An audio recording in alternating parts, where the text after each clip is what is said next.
अध्यक्ष महोदय और माननीय सदस्यगण, जय जगन्नाथ।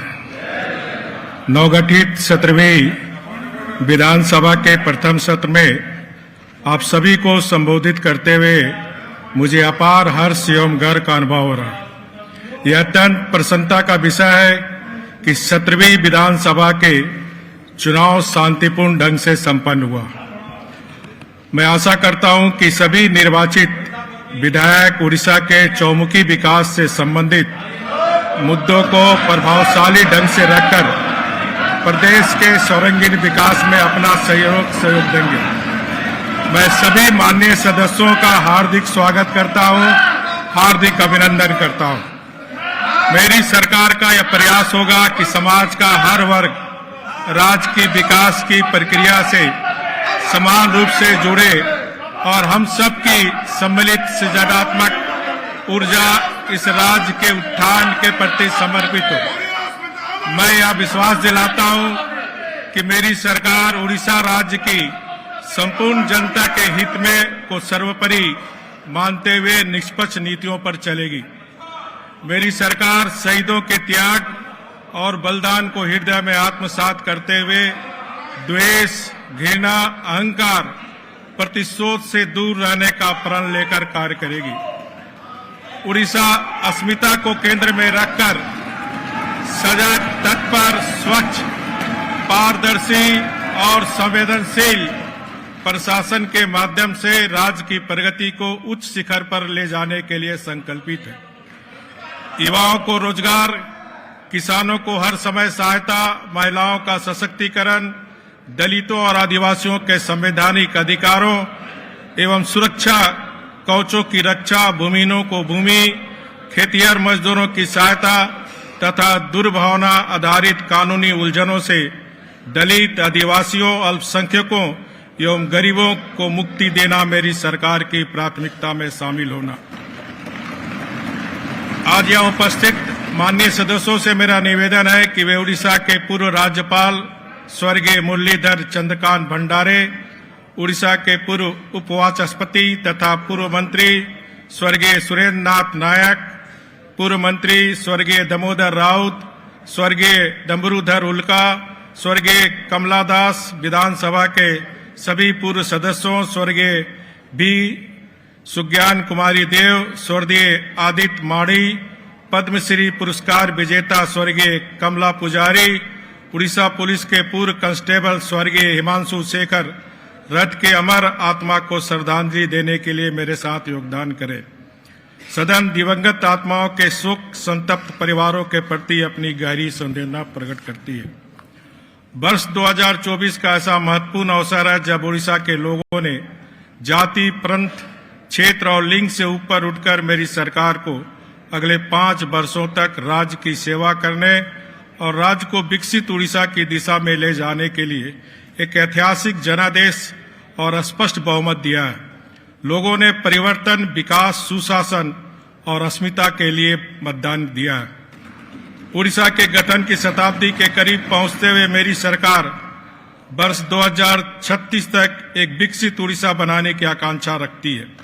एक ऐसा राज्य जहां किसान समृद्ध हो, युवाओं को रोजगार मिले और महिलाएं सशक्त हो। इसलिए प्रत्येक पहलू में कृषक, श्रमिक, जनजाति, युवा शक्ति, अन्नदाता और नारी शक्ति को प्राथमिकता दी जाएगी। विभिन्न क्षेत्रों में प्रचुर विकास के अवसरों के साथ मेरी सरकार का लक्ष्य है कि उड़ीसा औद्योगिक और बुनियादी ढांचे के विकास, प्राकृतिक संसाधनों का सतत उपयोग, शिक्षा और कौशल विकास में सुधार, कृषि उत्पादकता में वृद्धि, पर्यटन को बढ़ावा देने, नीति सुधारों को लागू करने, वित्तीय समावेशन सुनिश्चित करने, स्वास्थ्य सेवा में निवेश करने और नवाचार तथा नए युग की तकनीक को बढ़ावा देने के मामले में पूर्वी भारत का पावर हाउस बने। मेरी सरकार की मुख्य प्राथमिकता युवाओं के लिए रोजगार के अवसर पैदा करना। वर्ष 2047 तक विकसित भारत के राष्ट्रीय दृष्टिकोण के अनुरूप मेरी सरकार एक विकसित उड़ीसा के महत्व को पहचानती है, जो अमृत काल में राष्ट्र की प्रगति को देते हुए विकास का इंजन बन सकता है। हमारे आराध्य प्रभु श्री जगन्नाथ के आशीर्वाद और लोगों के समर्थन से मेरी सरकार 24 घंटे काम करने के लिए प्रतिबद्ध है। और हर उड़ीसा के सपनों और आकांक्षाओं को पूरा करने के लिए कोई कसर नहीं छोड़ेगी। चूंकि मेरी सरकार उड़ीसा के लोगों से किए गए अपने वादों को पूरा करने के लिए दृढ़ थी, इसलिए उसने शपथ ग्रहण समारोह के तुरंत बाद पहली कैबिनेट बैठक बुलाई और घोषणा पत्र में किए गए 4 महत्वपूर्ण वादों को पूरा करने का संकल्प लिया। पुरी में श्री जगन्नाथ मंदिर के सभी 4 द्वारों को फिर से खोलना, श्री जगन्नाथ मंदिर तीर्थ स्थल के विकास कार्यों की सुरक्षा और रख रखाव के लिए 500 करोड़ रुपए की एक कोष निधि का निर्माण करना। राज्य में समृद्ध कृषक नीति का कार्यान्वयन, जिसके तहत खरीफ और रबी दोनों में धान की खरीद की दर 3,101 रुपये प्रति क्विंटल होगी। और सुभद्रा योजना का कार्यान्वयन। प्रभु जगन्नाथ हर उड़ीसा की पहचान है। श्री जगन्नाथ संस्कृति का मूल विषय सार्वभौमिक भाईचारा है। मेरी सरकार श्री जगन्नाथ संस्कृति और उड़ीसा अस्मिता के महत्व को स्वीकारती है। हमारे शासन के एजेंडे में उड़ीसा का गौरव केंद्रीय मुद्दा है। मेरी सरकार के प्रति उड़ीसा के लोगों द्वारा व्यक्त विश्वास के अनुरूप उड़िया संस्कृति को मजबूत करने और बढ़ावा देने के लिए पूरी ईमानदारी से प्रयास किए जाएंगे। मेरी सरकार उड़ीसा के समृद्ध हथकरघा, हस्तशिल्प और व्यंजनों को प्रोत्साहन देगी ताकि इसे विश्व भर में प्रसिद्धि मिले। उड़ीसा का कृषि क्षेत्र, जो कि कुल आबादी के लगभग 60% लोगों को रोजगार देता है तथा जीएसडीपी में लगभग 20% का योगदान देता है, कम उत्पादकता, अप्रत्याशित वर्षा पर निर्भरता, फसल कटाई के बाद होने वाले नुकसान किसानों के सम्मुख प्रमुख चुनौतियों के रूप में विद्यमान है। इससे किसानों की आय कम रहती है तथा समग्र क्षेत्र विकास में बाधा आती है। मेरी सरकार 5 वर्ष के व्यापक दृष्टिकोण के साथ कृषि क्षेत्र की पूरी क्षमता का दोहन करने के लिए प्रतिबद्ध है। मेरी सरकार समृद्ध कृषि नीति लागू करके उड़ीसा में कृषि क्षेत्र में परिवर्तन लाएगी।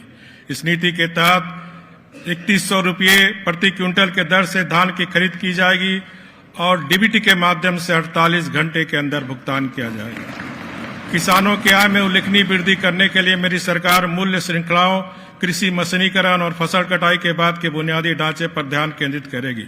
कटाई के बाद होने वाले नुकसान को कम करने और कृषि उत्पादकों का मूल्य बढ़ाने के लिए कोल्ड स्टोरेज सुविधाएं, प्रसंस्करण इकाई और कुशल आपूर्ति श्रृंखला विकसित की जाएगी। किसानों को आधुनिक कृषि तकनीकों और मूल्य संवर्धन का प्रशिक्षण दिया जाएगा। मंडियों को अन्न भंडार, किसानों के विश्राम गृह तथा गोदामों से उन्नत किया जाएगा एवं उन्हें ई नाम से जोड़ा जाएगा। मेरी सरकार महिला भूमिहीन किसानों को प्राथमिकता कृषि ऋण समितियों और बृहद क्षेत्र बहुउद्देशीय समिति में नामांकन के लिए प्रोत्साहित करेगी।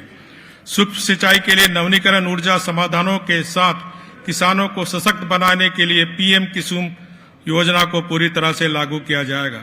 सिंचाई पर विशेष ध्यान दिया जाएगा। ड्रिप सिंचाई को बढ़ावा दिया जाएगा और बलांगीर, कालाहांडी, बड़गढ़ और नुआपाड़ा में 1 वर्ष के अंदर 10 सिंचाई परियोजना की शुरुआत कर उन्हें जल्द पूरा किया जाएगा। मेरी सरकार श्री अन्न के उत्पादन और खपत को बढ़ाने के लिए सार्थक कदम उठाएगी। आदिवासी क्षेत्रों में श्री अन्न की खेती को बढ़ावा देने, एक मजबूत आपूर्ति श्रृंखला बनाना, श्री अन्न प्रसंस्करण संयंत्रों के लिए सब्सिडी प्रदान करना और सभी सरकारी कैंटीनों, स्कूलों और संस्थानों में श्री अन्न को शामिल करना कुछ ऐसे कदम है जो उड़ीसा को भारत में श्री अन्न का केंद्र के रूप में स्थापित करने और कुपोषण से प्रभावी ढंग से निपटने के लिए उठाए जाने चाहिए। उड़ीसा की विशाल तट रेखा और मीठे पानी के संसाधनों के दृष्टिगत राज्य में मत्स्य पालन के विकास की अपार संभावनाएं विद्यमान है। बढ़ते बाजार के बावजूद चुनौतियां बनी हुई है। गुणवत्तापूर्ण मछली बीज तक सीमित पहुंच